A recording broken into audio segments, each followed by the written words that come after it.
네, 우리 교재에 기출 문제가 굉장히 많이 실려 있어요.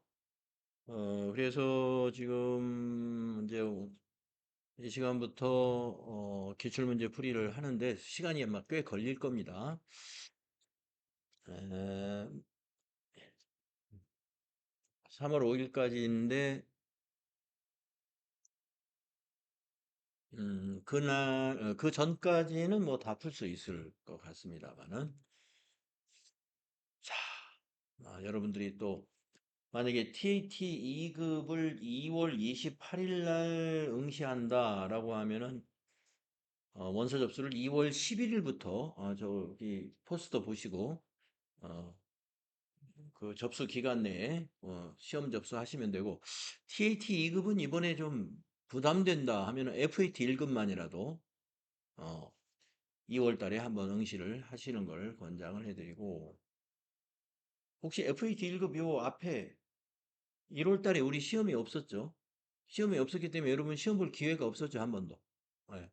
그러니까 만약에 FAT 1급을 그냥 봐야 되겠다. 그 뭐 그렇게 한번 판단하시거나 기출 문제 있게 풀어 보시면서 그냥 TAT 2급을 바로 볼 수 있겠다. 하면은 TAT 2급을 접수하셔도 좋아요.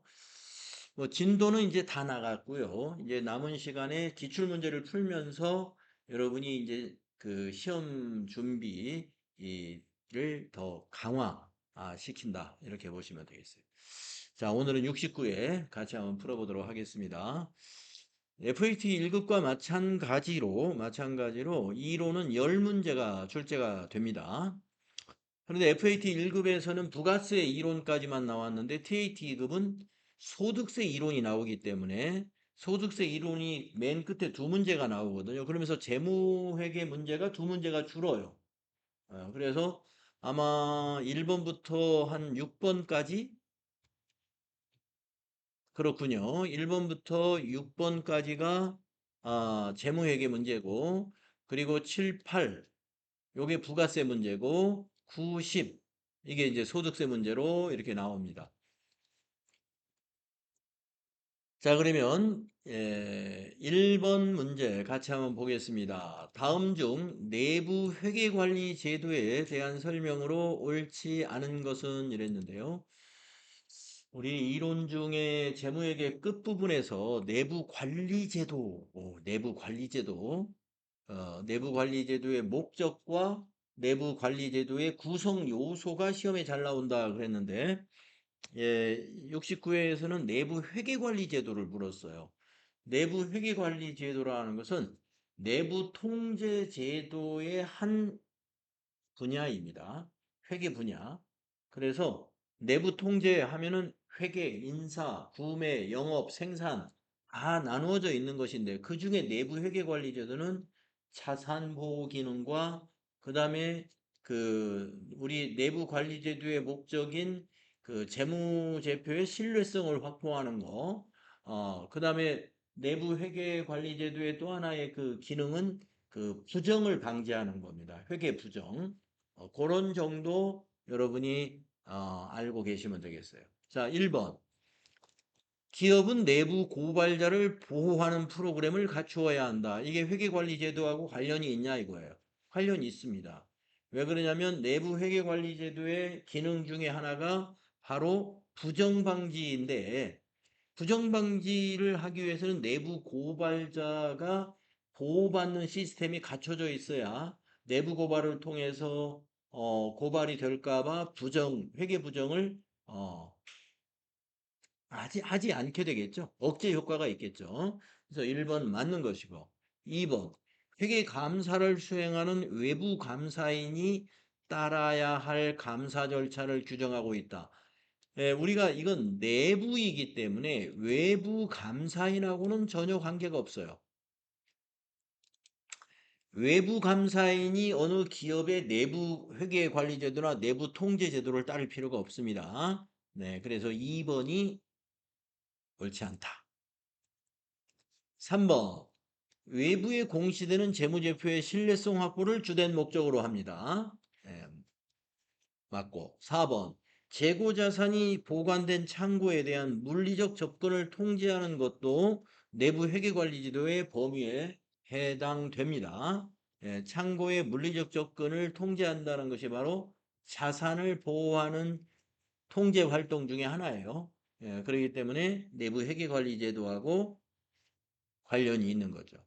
자, 관련 없는 건 2번이다 하는 거. 답이 2번이었고. 그 다음 두 번째 문제. 다음 대화 중 선생님의 질문에 올바르게 대답한 학생으로 묶은 것은 이랬는데요. 선생님이 뭐라고 그랬느냐. 재무상태표에 포함되는 개정 과목의 예를 한 가지씩 발표하세요. 네, 여러분 뭐 이건 쉬운 문제 아니겠어요? 재무상태표라 하면은 자산, 부채, 자본이 표시되어 있잖아요. 예. 그러면 자산, 부채, 자본을 말한 사람이 답이 되는 거죠. 자, 첫 번째 사람 대손상각비. 이거는 손익계산서죠. 영미, 단기 매매증권 평가이익. 이것도 손익계산서죠. 철수, 주식발행 초과금. 그렇죠. 주식발행 초과금, 자본잉여금이죠.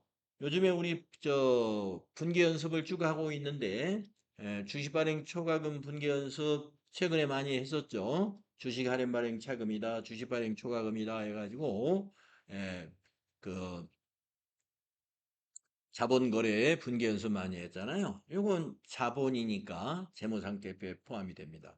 은희, 매도가능증권 평가이익이 있습니다. 은희도. 매도 가능 증권 평가할 때 이익이나 손실은 뭐예요? 기타 포괄 손익 누계액에 해당되는 자본이죠. 예, 매도 가능 증권 처분 손익은 손익계산서 사항이에요. 처분 손익은. 하지만 매도 가능 증권의 평가 손실이나 평가 이익은 자본입니다. 그래서 재무상태표에 포함이 됩니다. 답은 철수와 은희가 답이 됩니다. 1번이 되겠네요.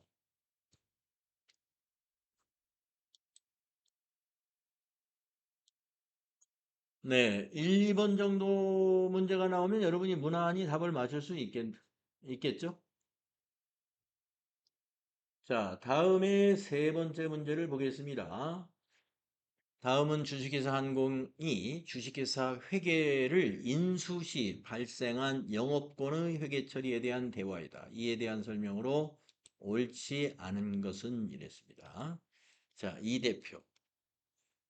주식회사 회계의 현재 재무 상태는 어떤가요? 하니까 김 부장이 답변을 합니다.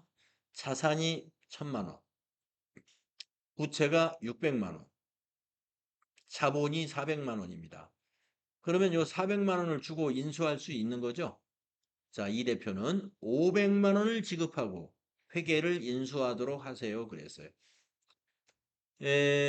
지금 그 회계의 순자본은 400입니다. 그러니까 자산과 부채를 모두 인수를 하게 될 때는 주식회사 회계에는 회계의 순자산인 400만 원만 지급하면 되는데 이 대표가 500을 지급하라고 했습니다.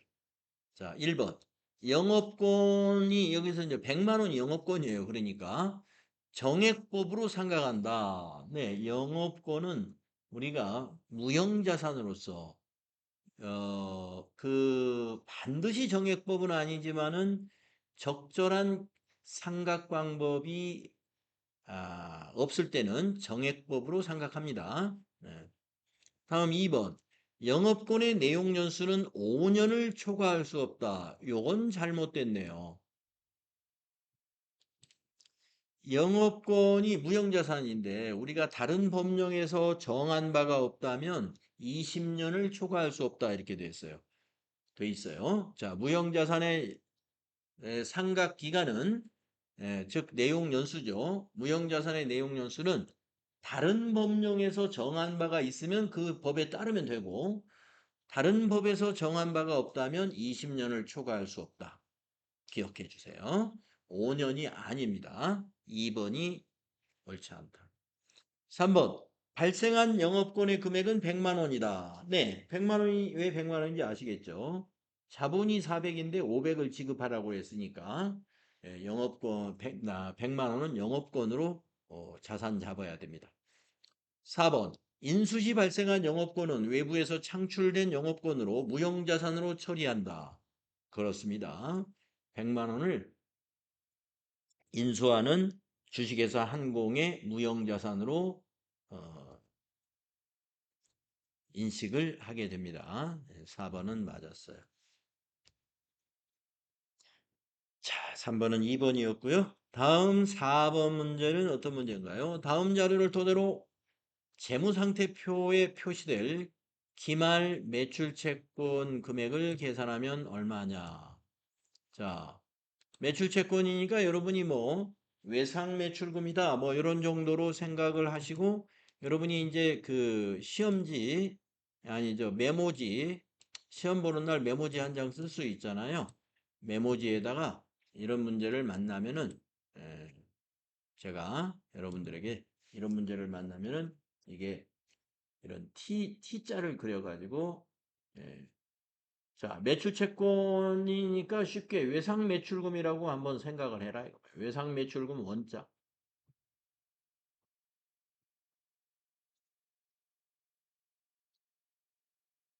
자, 기초. 자산의 기초가 전기 2월이잖아요. 기초가 어디 있겠어요? 차변에 있는 거죠. 자산의 잔액은 차변에 있는 거니까 기초는 차변, 기말은 반대로 대변에 갑니다. 그래서 여기서 구하라는 건 기말, 즉 대변에 있는 요 기말 금액을 구해라. 자, 그러고 그다음에 매출액이 30인데요. 현금 매출액이 4만 원이다. 이걸 두 개를 묶어서 생각하시면 단기 외상 매출금을 구할 수 있어요. 매출액이 30만 원인데 단기의 현금 매출액은 4만 원이라는 건 단기 외상 매출이 26만 원. 자, 26만 원 외상 매출이 증가했죠. 사변의 합계 29만 원이죠. 대변의 합계 29만 원이 나와야 여기 이제 기말 금액이 정리가 되는데 자, 마지막으로 이제 매출채권 회수액, 외상 매출금을 회수하면 어디다 기록해요? 외상 매출금 대변에 기록하죠? 그러니까 19만 원이 대변인 거예요. 이렇게 해서 네모를 채울 수가 있습니다. 자, 네모에 들어가는 금액은 10만 원이 되겠죠. 기말 잔액이 10만 원이 된다는 걸 우리가 알아낼 수가 있습니다. 자, 이런 4번과 같은 스타일 문제는 이렇게 계정을 그려가지고 칸을 채워보신다고 생각하시면 되겠습니다. 그래서 마감을 해보면 알아요. 뭐 기말 잔액이 얼마냐 이런 식의 문제를 내면 장부 마감을 이렇게 T자로 해보시면 되겠습니다. 자, 그래서 답은 3번이 기말 매출 채권의 잔액이 됩니다.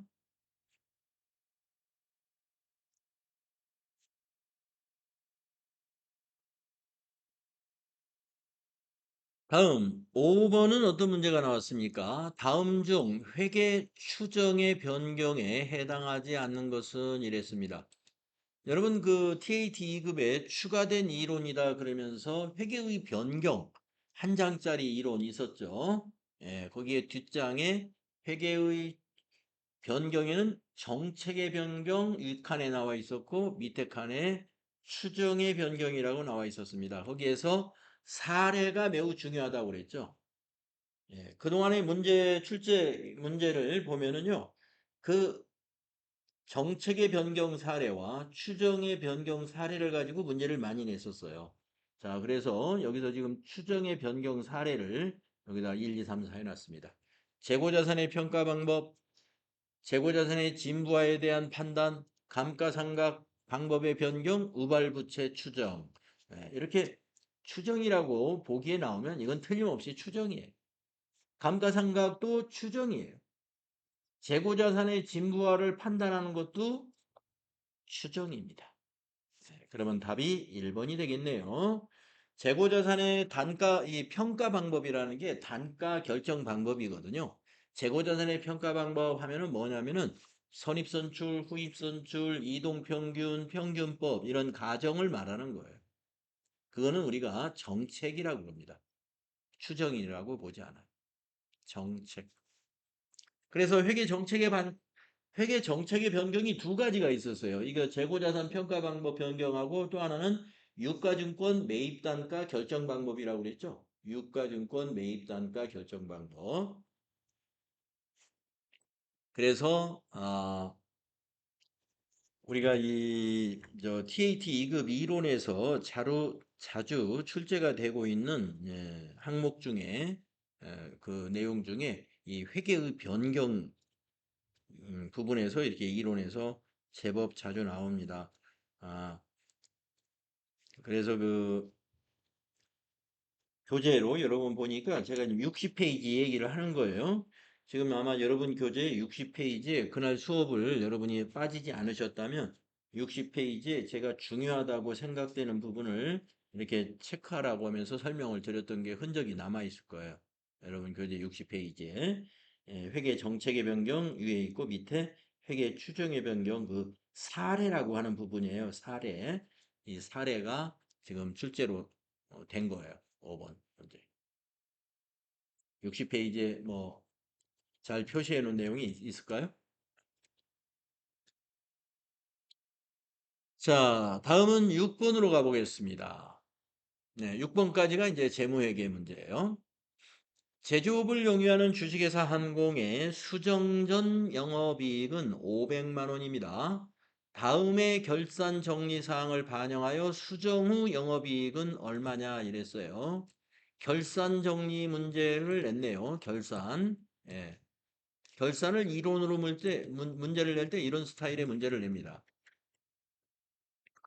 자, 그러면은 이 세 가지 결산이 영업이익에 플러스가 되는지, 영업이익이 마이너스가 되는지를 따져보면 되겠죠. 1번, 미지급 임차료. 임차료라는 건 월세를 말하는 거예요. 30만 원에 대한 회계 처리를 누락했습니다. 자, 임차료 하면은 뭐예요? 판매관리비죠. 예, 그래서 이걸 반영해야 되니까 결산 정리에 반영하는 거죠.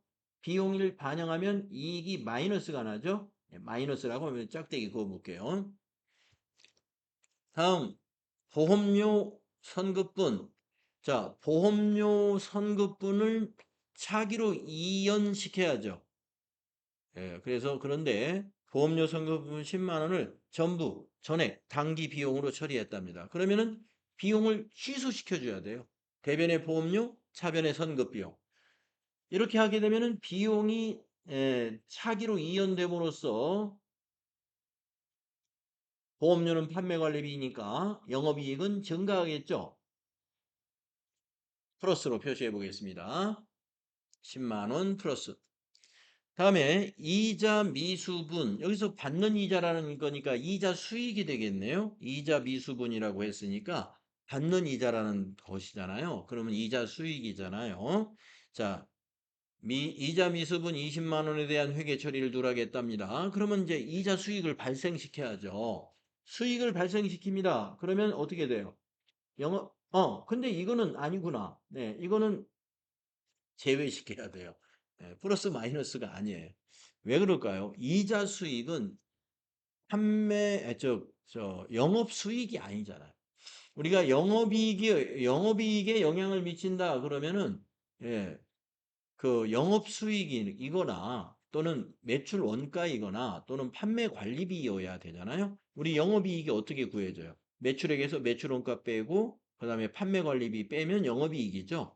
자, 이 이자 미수분은 이자 수익 얘기인데 이자 수익은 법인세 차감전 이익과 당기 순이익에는 영향을 미치지만 영업이익하고는 관계가 없습니다. 그러면 요 두 가지만 가지고 판단해야 되죠.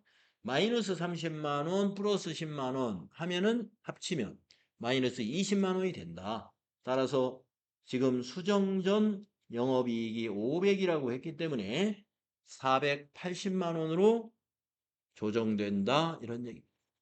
6번의 답은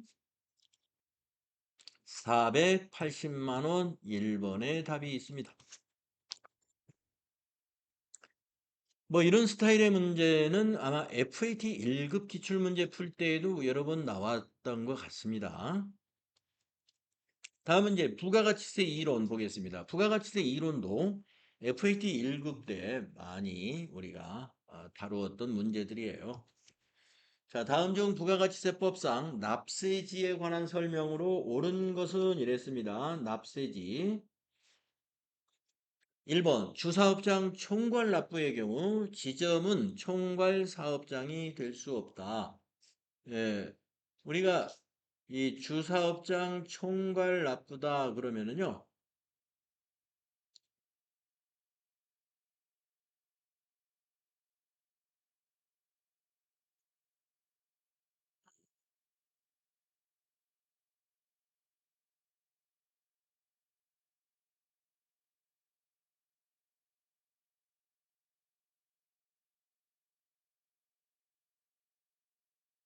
주사업장 총괄 납부는 지점도 총괄 납부 사업장으로 지정할 수 있어요. 지점이나 관계 없습니다. 주사업장 총괄 납부의 경우 지점은 총괄 사업장이 될 수 없다. 요거는 잘못됐네요. 다음에 2번 직매장은 사업장에 해당하지 않는다. 하치장이 사업장에 해당되지 않죠. 직매장은 판매가 일어나는 곳이니까 사업장에 해당이 됩니다. 1, 2번은 틀렸어요. 다음에 3번 볼까요? 주사업장 총괄 납부의 경우 세금계산서 발급은 사업장별로 한다. 적용한다. 맞습니다. 예. 주사업장 총괄 납부라는 것은요. 주사업장 총괄 납부라는 것은 납부만 주사업장에서 하는 거예요. 주사업장 총괄 납부는 납부만 주사업장에서 하는 것이고 세금계산서 발급은 또는 세금 납부는 사업장별로 합니다. 그래서 옳은 것은 3번이겠는데요. 4번을 보겠습니다. 사업자 단위 과세의 경우 과세표준 및 세액의 계산을 사업장별로 적용한다? 그러지 않습니다. 사업자 단위는 과세표준이나 세액을 사업자 중심이니까 사업자 하면은 뭐예요? 사람이잖아요. 사람. 그래서 어, 하나로 해요.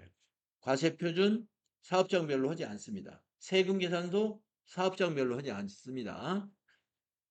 사업자 등록도 하나만 합니다. 그래서 모두 하나의 사업장에서 세금 계산서 발급 또 세금 신고 납부를 하나의 사업장에서 모두 하는 것을 우리가 사업자 단위 과세라고 그래요. 그래서 4번도 틀렸습니다. 맞는 것은 3번이었어요.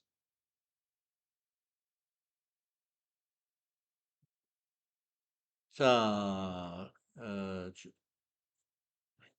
다음은 8번을 보겠습니다. 다음은 일반 과세자인 주식회사 한공의 25년 제2기 부가가치세 확정 신고와 관련된 자료이다. 다음 자료를 토대로 매출세액을 구하면 얼마인가 그랬습니다. 매출세액을 따져볼까요? 상품 공급액이 부가가치세 포함해서 5,500이면은요. 여기에 매출세액이 500만 원 포함된 거죠. 다음에 4번 매출 채권의 회수 지연에 따라 받은 연체 이자에 대해서는요. 우리가 세금을 과세하지 않아요. 연체 이자를 받은 거에 대해서는. 네. 연체 이자를 받은 거에 대해서는 과세하지 않습니다. 즉 과세 표준이 아니니까 나번에는 매출세가 없어요. 다음에 답은 전기 과세 표준에 포함된 매출 채권 550만 원이 거래처의 파산으로 당기에 대손이 확정되었어요. 자, 확정 신고 때 우리가 대손세액 공제를 받을 수 있죠. 대손세액 공제. 자, 그래서 얼마인지 한번 따져보면은 부가세 포함해서 매출 채권이 550이래요. 그럼 여기에 포함된 부가가치세는 50만 원입니다. 50만 원을 마이너스 해줘야죠. 마이너스 50만 원. 대손수익 공제는 매출수익에서 빼주는 거니까요. 자, 그래서 500만 원에서 50만 원을 뺀 것이 답이 되겠습니다. 그래서 1번에 답이 있습니다. 450만 원이 25년 이익이 부가가치세 확정 신고와 관련된 매출세액이 되겠다.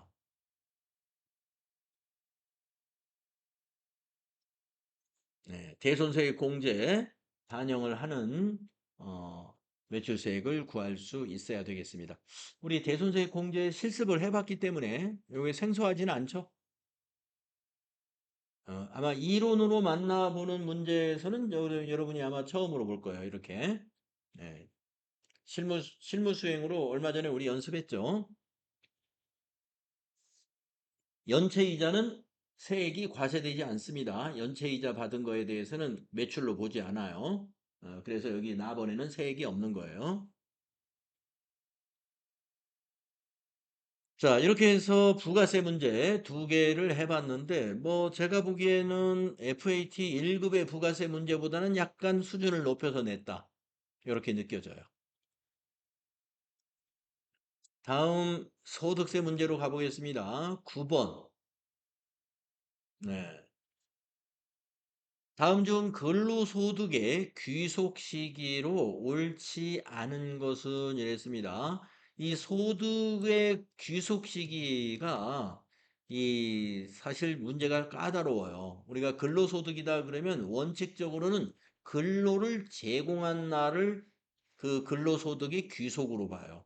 근로를 제공한 날을. 예, 원칙은 그래요. 근데 예외도 좀 있어요. 자, 1번 급여다. 급여. 예, 우리가 매달 받는 월급을 급여라고 그러죠. 그래서 근로를 제공한 날을 귀속 시기로 봅니다.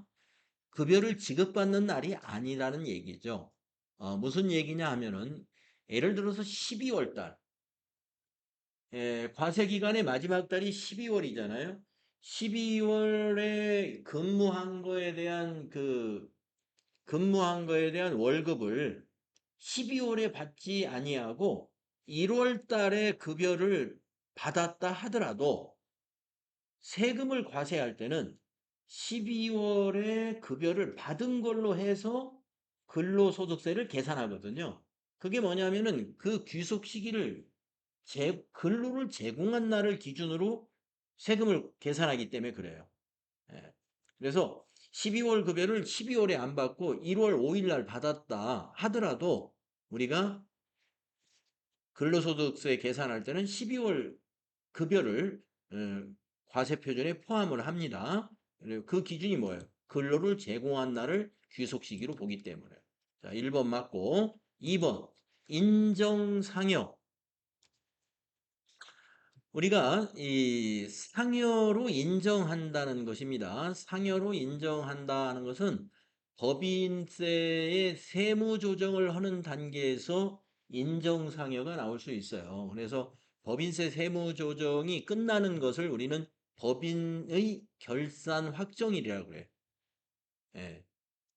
그래서 인정상여 귀속 시기는 법인의 결산 확정일 맞습니다. 다음 3번. 주식 매수 선택권을 행사함으로써 얻은 이익이다.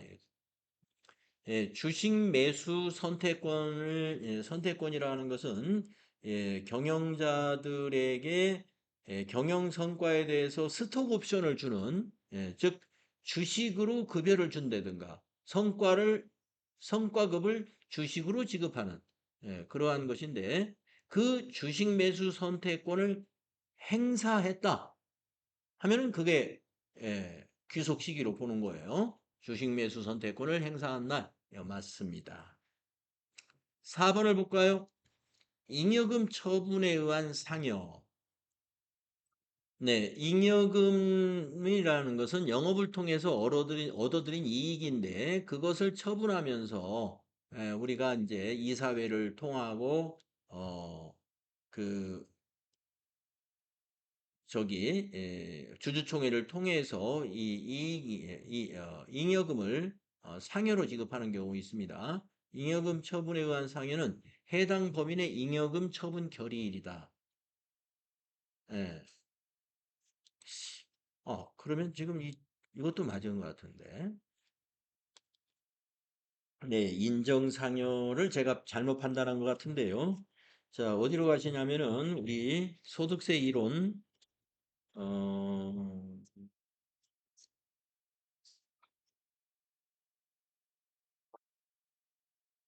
근로소득의 부분을 한번 보도록 하겠습니다.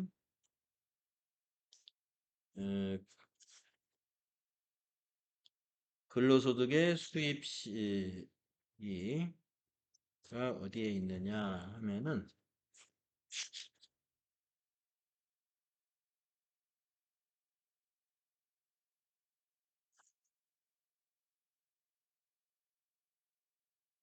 118페이지 한번 보도록 하겠습니다.